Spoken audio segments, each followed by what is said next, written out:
Wise Words presents Mrs. Buchanan. In the heart of every community, there are stories that shape our understanding of who we are and where we come from. The Windrush generation, men and women who journeyed from the Caribbean to England, brought with them not only hopes and dreams, but also a spirit of resilience that would be tested time and time again. Their experiences, marked by both hardship and triumph, have left an indelible mark on British society. Through moments of adversity and acts of quiet courage, they built new lives, forged communities, and enriched cultural fabric of their adopted home here in Huddersfield. Yet too often, their voices have gone unheard, their stories left untold. Today, we invite you to listen, to reflect, and to honor that legacy. Wise Word presents a special interview with Mrs. Buchanan, who shares her personal journey, one that echoes the struggles and aspirations of so many who came before and after her. Their story is a testament to an enduring power of hope, the importance of community, and the ongoing quest for dignity and recognition. Join us as we explore the lived experience of the Windrush generation and discover the story behind the story through the eyes of Mrs. Buchanan.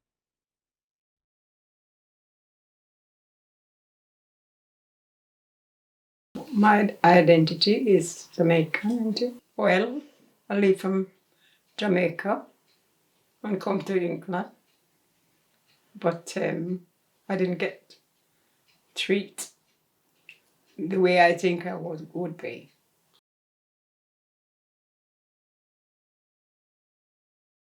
I came over here 1957 on a plane, okay?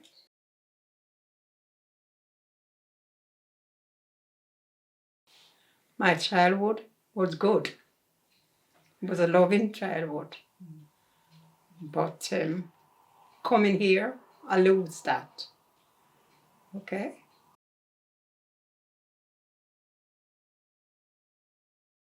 My school was okay. My teacher always treat me as I ought, right? And it was completely different when I am coming this country, because it was a different story. School in Jamaica, you go to school, and the teachers, they treat you like somebody, you know. You ask to go to the toilet, you don't have to put your hand up 100 times before they send you to the toilet. Fair enough. And if you ask a question, they they treat you as how you're supposed to treat. And I didn't find any fault of my teacher. I love my teacher in Jamaica. Because I didn't treat you rough or anything like that. I just treated you decent. Right?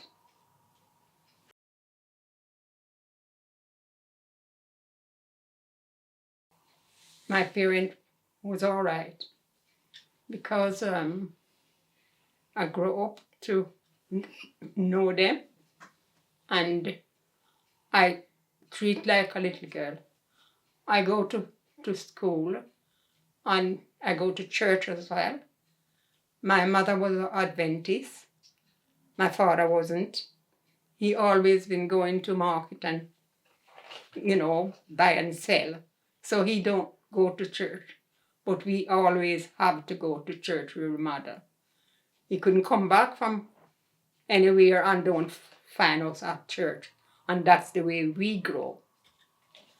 And we enjoy it. Sometimes you might get a slap if you stay from church, but you still enjoy it, if you know what I mean. But it's not like here. It's not like Jamaica is not like here, so you can't talk about Jamaica to that.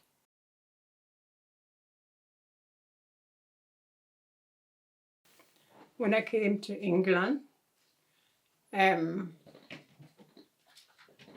I was all right in the beginning. But then, when you begin look for a job, and every factory you go to, all is a sign, no job for black. That is the one that hurt. And you might go home and you're upset. And you said, tomorrow I'm going to go again, thinking they would change their mind. And you go back, and it's the same thing. And when you get fed up of going and see all that sign, you just decide, I'm going to go home and sit down and don't go nowhere until I myself decide that I'm going to work in a hospital. And I've been asking about hospital, and I get a job at Stores Hall. And it was very hard job at the hospital. But I still carry on until I couldn't carry on anymore. I leave it. So at that time, I made my mind up to leave the job, leave working until I find a good job. I get pregnant, and then I was to think not about job anymore now. But then I decided in my mind said, when my last child, 5 years old, I'm going to go and look for a hospital job then. And I'm not going to leave it until I retire. And that's what I did.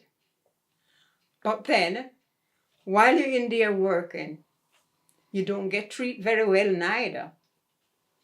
Because the supervisors them don't treat you good. Today, you clean this room. Tomorrow, one of the white girls come. They take you off it and send it to another dirty one. And then all we girls gather up and said, no, it's not working like that. If so be the case, we're going to go home. And then they begin change their tune. We all gather up and do that before we get seen like we somebody. But we really, really try hard to please them. And instead of that, we get a kick in the teeth. Because to take you off what you done and give somebody else, that is not nice, is it? No, that's not nice.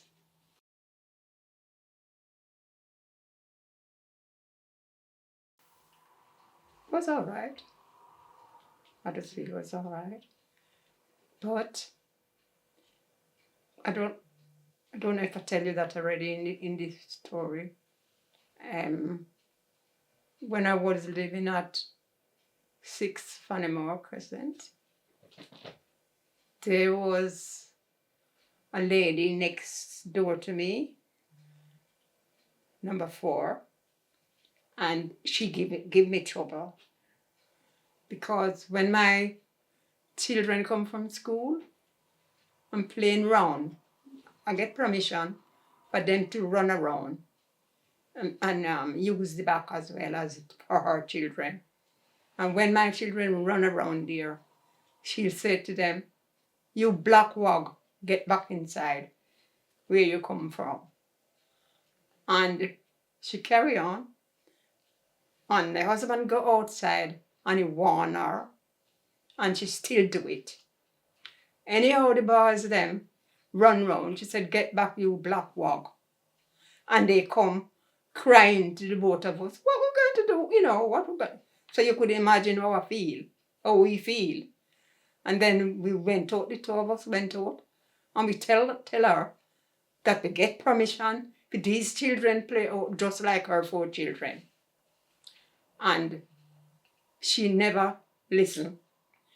They come back in our little garden now, my children them, and they were playing, all 6 of them, so they can play.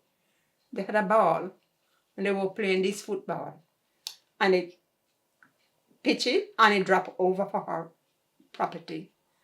And she take up knife and stab it. And stab it.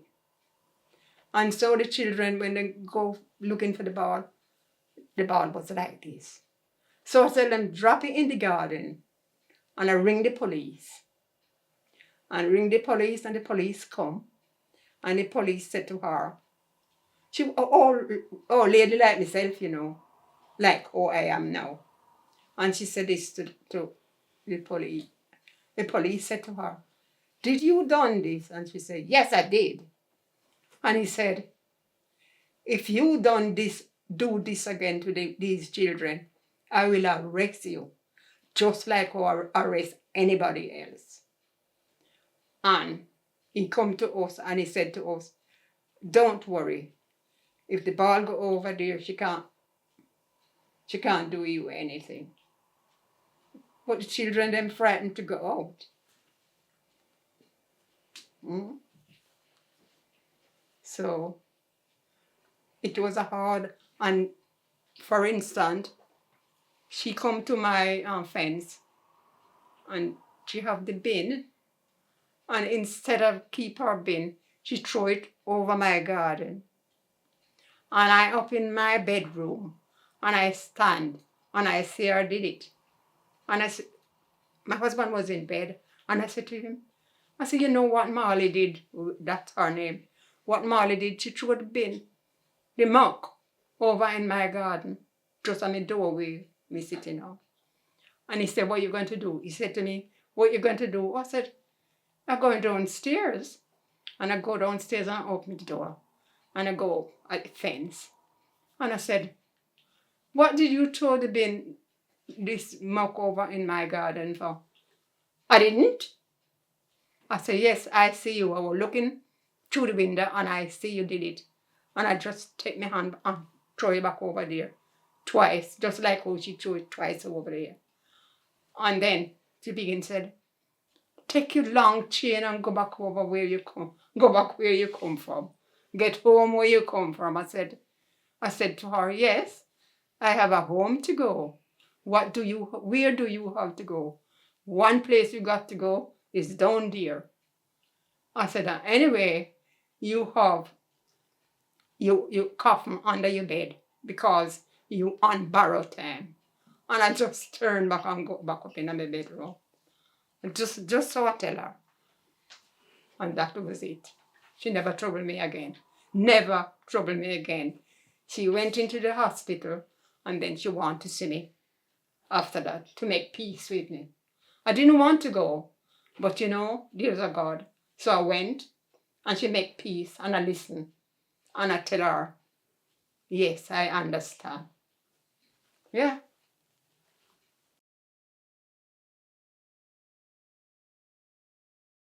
Yes, I have yam, green bananas, plantain, cocoa, you name it, and I have it all. Like same like Jamaica, rice, everything. Curry goat, lamb, chicken, yeah.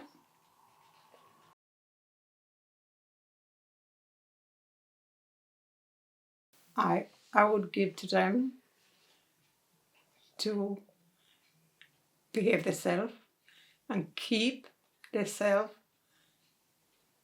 to themselves and don't get in trouble, because the only way they can live a good life if they know the way to live. And if they don't practice to live good, and when they grown up, they won't be able to do it because they don't grown up already. And as the old people said, you can't bend the tree when it's out. Okay?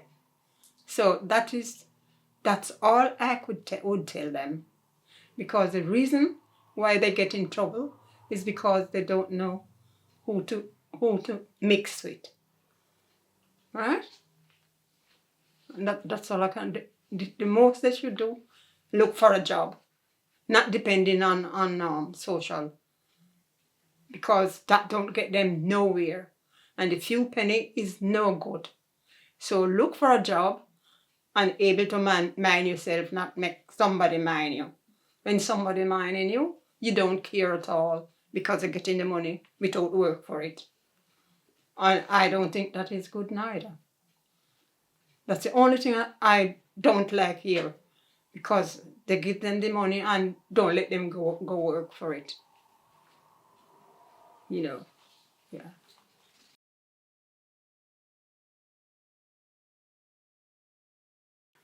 Well, you will be just going out there, standing waiting for a bus, and somebody will come and run thump you. You might have to go over with the bus running. Those days when we come here, nobody care. Just running to the bus or whatever they're doing. You in the way and as if they don't see you. Just push you away. I get some of that. Because how come I get that? I was working at Murfield doing caring. And I start work 10 o'clock. And then time you run in to get your bus before it go. For it go, you don't get another one till certain time. And that's what happened to me a few times. I will be running for the bus. I feel somebody twist me over.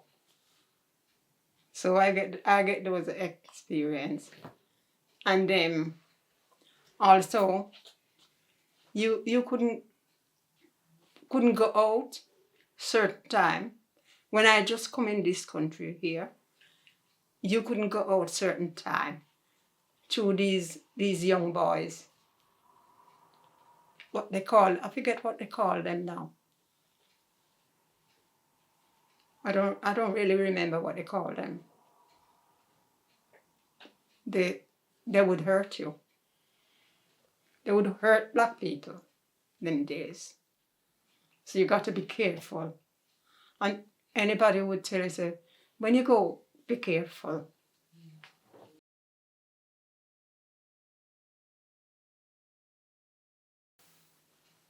My good one is just when I go to church, I meet with church people, and we get together and, feel good. Or if we sing songs, and that's my experience. Because I don't go to pub, and I don't go to night thing, no party, no nothing. So that's my only enjoyment, to go to church.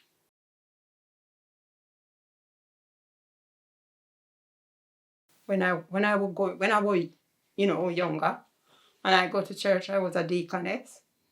So that was my enjoyment in the church, because I've been doing that for 3 years before it changed over. And every day when you think you have that to do, you just feel happy, going to church, you know what you're going for. And everybody welcome you. We just live as how we should live, happy with one another. Yeah.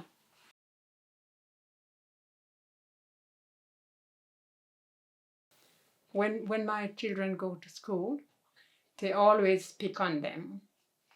They always call them black.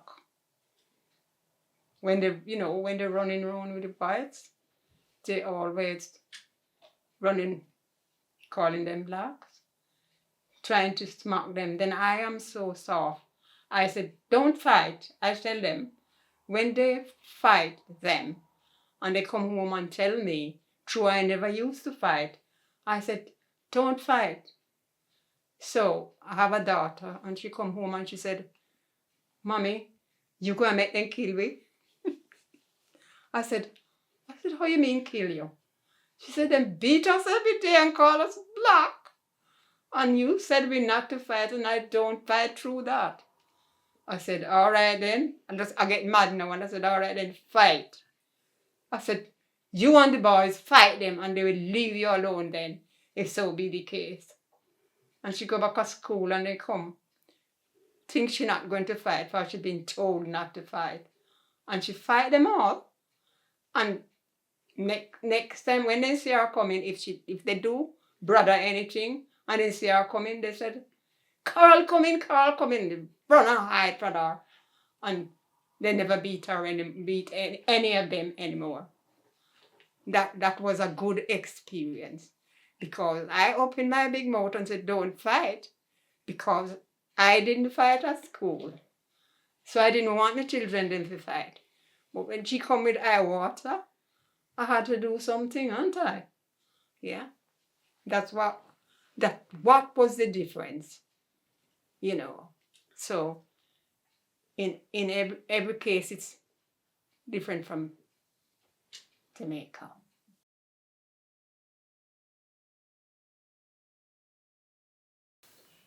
Very bad.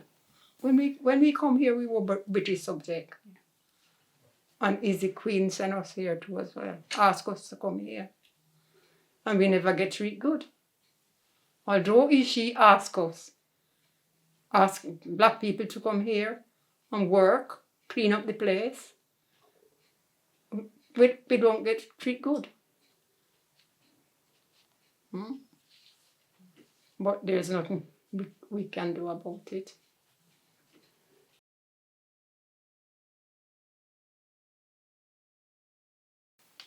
They changed Britain in this way by following us, doing everything that we do. But the first thing I must say, they're following us with the food eating. The food. Like rice and chicken, curry goat, anything that we eat, they'll eat it. And at first, when I just come over here, when I go, all they want is sandwich. I can tell you that now, and it's not lie. You look on the table, they invite me. Yes, they invite me, and I go. But when I go, just sandwich. Nothing at all. Nothing at all but sandwich. And I just suck my teeth and go away. Because I don't eat sandwich. I don't eat sandwich. So nothing is there for me. I go home back in my yard.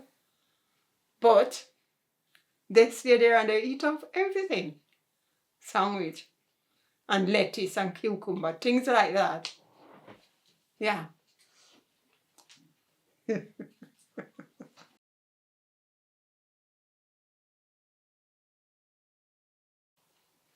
At that time, I never find a church to go to.